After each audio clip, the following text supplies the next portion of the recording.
Magandang Miyerkules ng umaga sa ating lahat. Ako po ulit si Boss Choyang. So, pag-usapan natin yung debate na ginawa nila Banatbay at ng media at ng Undersecretary si Auntie Claire. So, hindi ko pa napanood yung buong debate, no? Pero may mga clip na dumaan sa akin, mga tanungan, sagot ni Banat. Sa totoo lang, ang pagkakamali ni Banatbay doon, hindi dapat siya sumali eh. Kasi dalawa lang sila, ang dami ng media ron, ang daming antay Duterte ron. Talo siya ron sa debating yon. Kung makikipag-debate kayo, 1v1 lang. At kung ano lang yung topic, yun lang ang focus. No, ang ginagawa kasi nito si Auntie Claire, sa tuwing na-interview to, no, kagaya niyan sa debate, hinahanapan niya ng proof si Banat, si Byron. Bakit ka naghahanap ng proof? Debate yan. Hindi kailangan ng proof dyan. Tuliksaan yan, salitaan yan. No? Kung makikipag-debate ka, kung ano yung pinag-usapan dun lang, wala ka sa court para maghanap ng proof o ebidensya. Kung ano yung paniniwala niya, kasi yun yung paniniwala niya at opinion niya, igalang mo at igagalang din niya yung opinion mo kung ano sinasabi mo. Meron pang nadaan sa aking content, sabi, yung opinion daw mali, lalo kung hindi naman daw nakaayon dun sa pinag-uusapan. Oo, tama yun. Pero kapag sinabing opinion, ito po, no, opinion ko yun eh. No, kaya tama kay mali, para sa'yo yung opinion ko, wala kang pake. Dapat yun sinagot ni Banat eh. No? Naunawaan ko kung ba't hindi masyadong nakaporma si Banat. Napapaligiran siya ron, tsaka ano siya, yung may mental block siya sa mga tanong ng mga nakapaligid sa kanya. At ang mali ron, kung magpapadebate kayo, dapat fair. 5 sa vlogger, 5 sa media. Hindi naman media si Auntie Claire, ba't nandiyan si Auntie Claire? Bagay, nasa DCRH siya dati siya tumutulig sa administrasyon, lalo kay BBM. Pero ngayon, nakasalaksak siya kay BBM. Sobrang depensa naman ang ginagawa niya. At totoo lang, no, pansinin nyo, abogado daw to si Auntie Claire. Tingnan nyo si Trixie Cruz Angeles. Pag nagsalita, pinis na pinis, pinong-pino. Makikita mo yung pagiging edukada. Anak ng toko, pagka itong si Auntie Claire ang nagsalita, lahat ng content na dumaan sa akin, pag siya na nagsasalita, ni-skip ko na lang eh. Nonsense. Parang hindi abogada kung magsalita. Lagi na lang siyang may tanong. Hindi niya masagot ng diretso. Tanungin kita, Auntie Claire, sa court ba pwede yung gano'n? Tatanungin mo yung akusado, sasagutin ka ng tanong. Sige, ikaw, abogada ka, alam mo yan. Hindi pwede sa court yun. Na ang akusado, pag tinanong mo, sasagot sa'yo ng tanong din. Hindi pwede yun. So, huwag mong gamitin yung pagiging abogada mo pagdating doon sa pinag-uusapan. Malayo na. No? At sa susunod naman, Banatbay, kapag gaganyang debate, tanungin mo, ilan ng vlogger, ilan ng media. No? Kagaya niyan, ang usapan fake news. Ang GMA nagbalita na nag-asylum seeker si Duterte sa China. Ano sabi ng embahada ng China? Hindi totoo. Nag-sorry ba ang GMA? Hindi. O pinamamalita nila kamakailan last week sa mga radyo, sa mainstream, na nireject daw yung apela ni Kaufman. Hindi pa nga, yung petisyon ni Kaufman, hindi pa na ipapasa eh. Ngayon nga, may lumalabas na balita, nireject si Conti. So, hindi pa rin ako naniniwala hanggat hindi nanggagaling kay Conti sinasabing ganong rejection. At hindi lumalabas sa mainstream. Pero hindi, tama rin naman si Banatbay, hindi naman lahat nilalabas ng mainstream eh. Pinipili nila ilalabas nila eh. Kasi unang-una, kailangan nila makibagay sa administrasyon. Dahil may prangkisa sila, may business sila. Iniingatan nila. Ayaw nilang magaya sa ABS. Ang ABS kasi, pag bumira-bira sa gobyerno, ayun, nadala sila. Ayaw nilang mangyari sa kanila. Yun dapat ang sinagot ni Banatbay. Hindi mo kailangan ng proof, kitang-kita na eh. Well, hindi mo kailangan ebidensya. Kitang-kita na yon na lahat ng media ngayon nag-iingat baka magaya sila sa ABS at saka sa SMNI. No? Kaya ang binabalita nila, yung tama lang, yung hindi makaka-apekto sa administrasyon. Although alam nila sa sarili nila na may mali sa mga nangyayari. No? Pinanghirap sa akin eh. Pinag-iinitan nyo yung vlogger, pero nananahimik kayo sa pagkakadakip kay PRRD kung tama o mali. Babalita nyo, dinakip si PRRD, dinala na sa dahig. Pero binalita nyo ba kung tama o mali? Sino lang ang pumalag? Si Jaime Marcos lang ang pumapalag. O ngayon, si Jaime Marcos nang galing ang balita, ang salita, nakakasuhan niya sila Boy, si John Vic, si Torre, si Marbil. Kakasuhan, sino magkakaso? Sino magpapal? At sino huhuli? Eh sila lahat ang may hawak ng ano natin. Sila yung nagpapatupad ng batas. Sino dadakip sa kanila? Kung sakaling umalma sila. Dapat, kung kakasuhan nyo yung mga yan, suspendin nyo. Suspension. Bilang senadora, siguro pwede mong ihilingin sa ombudsman. Sa ombudsman, no? Sumulat ka sa ombudsman, investigahan to, pero suspendin muna. Kasi magkakaroon ng conflict of interest sa mga yan, no? Maano nila yung investigasyon. Kagaya nung ginawa nila kay PRRD, nag-imbestiga ang ICC. Walang nakakaalam. Kundi pa nabuko. Kayo na lang, huli nyo na, nung malaman, nung nadakip na, nagka-imbestigahan na pala. At shoutout nga pala sa Comelec, no?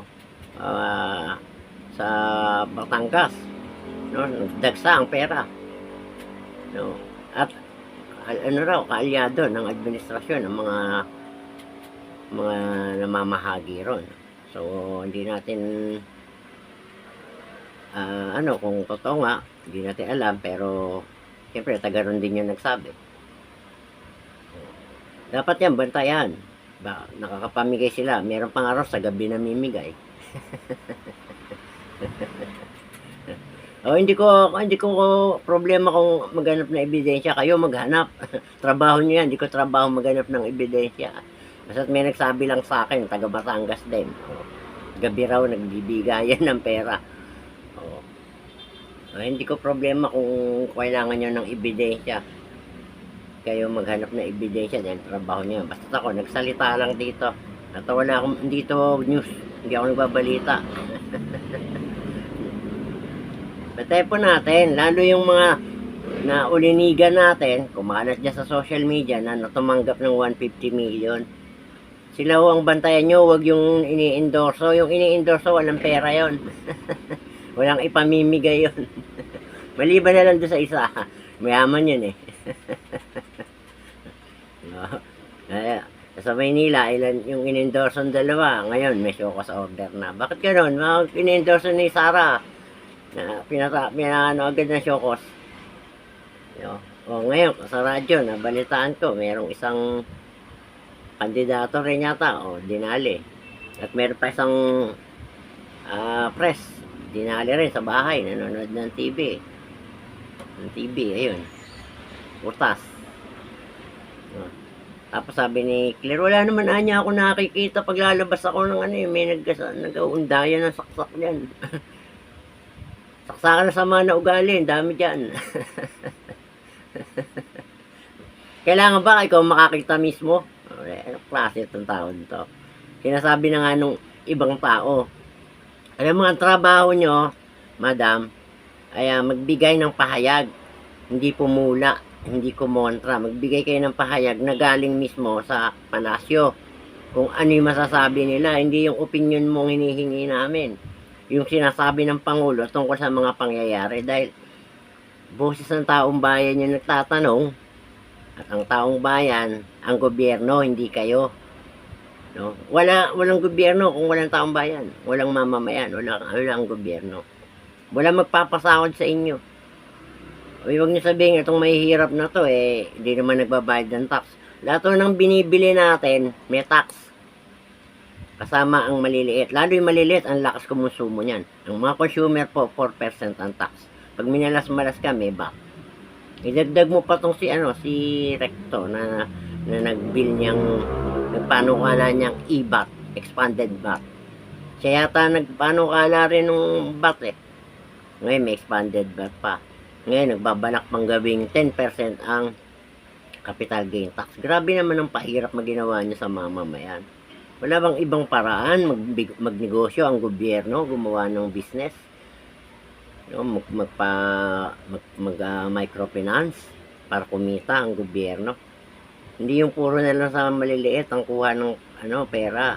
Wala na nga makakain, lit na nga ng sahod, tatasan nyo pa yung singil sa PhilHealth, singil sa SS. Ngayon, capital gain tax. Taon-taon, tumataas ang amilyar. Abay, paano na mangyayari sa mga mamamayan ng bansang ito kung ganyan ang gagawin ninyo? Manap kayo ng ibang paraan, wag naman puro sa aming maliliit. Kami, wala kaming natatanggap mula nung naupo si Marcos.